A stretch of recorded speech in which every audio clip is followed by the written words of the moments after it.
Canadians are heroes in the history of slavery. Racism doesn't exist in Canada. Slavery only happened in the United States. Are these things you might have overheard when friends or colleagues talk about the recent Black Lives Matter protests in response to the violent acts that we've witnessed against Black people across North America? Today I'm going to share a brief overview of the historical context of anti-Black racism in Canada and how it is connected to the transatlantic slave trade. Many Canadians hold the false perspective that we were the heroes in the transatlantic slave trade, offering safety and a life of freedom through the Underground Railroad. And while it is true that Canada had a very strong abolitionist movement and was one of the destinations of the Underground Railroad, it is also true that Canada actively brought in enslaved peoples from Africa as early as the 1600s. While much is known about the history of slavery in North America, something that is less well known is what African countries looked like prior to European colonization in the 1500s. This erasure of African history is also a way that anti-Black racism flourishes.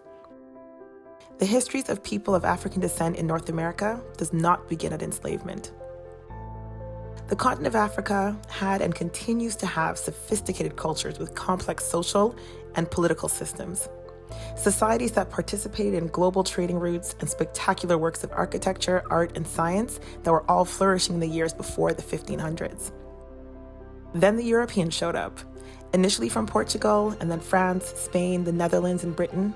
Their goals were to uncover new technologies and spread the message of Christianity while also beginning the very profitable business of trafficking enslaved peoples from African countries. The experience of enslavement was dreadful, and the kidnapped and captured African people were marched to slave forts to the West African coast. After waiting in a dungeon there for weeks or months, they boarded tightly packed trade ships for a brutal passage to the Americas, where illness aboard the ships due to lack of nutrition and access to sanitary conditions left many ill or dead. It has been noted that over 10 million enslaved African peoples perished crossing the Middle Passage from the continent of Africa to the New World. Arrival in the New World was not an improvement, as it was met with a life of forced labor and intergenerational enslavement. It would seem ironic that Europeans looking to spread Christianity could at the same time treat another human being in such a horrific way. To justify their behavior and to ease the cognitive dissonance and the discomfort of being actively engaged in such brutality whilst proclaiming Christian virtues of peace and love, the myth of race was socially constructed and falsely backed up by European scientists. The concept that African people were less evolved or sophisticated was promoted and used to justify slavery.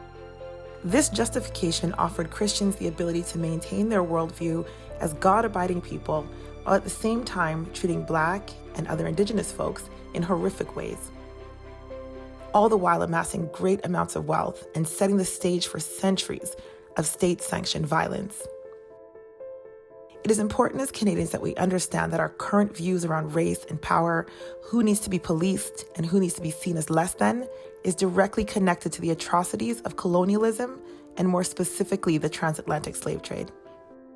The first known enslaved African to arrive in Canada was a young boy who arrived in 1629 who was named Olivier Lejeune.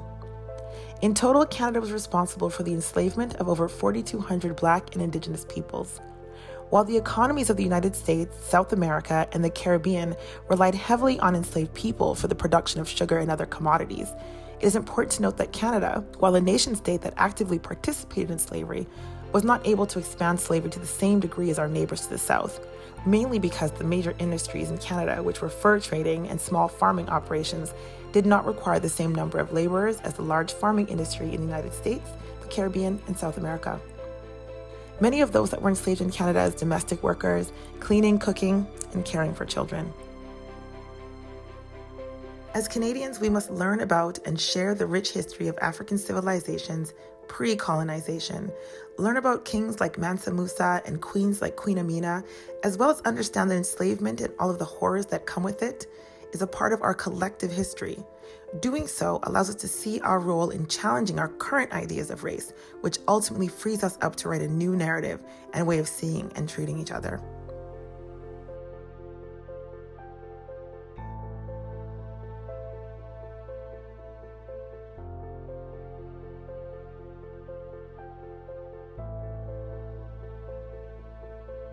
For additional resources, you can check out the links we will share here.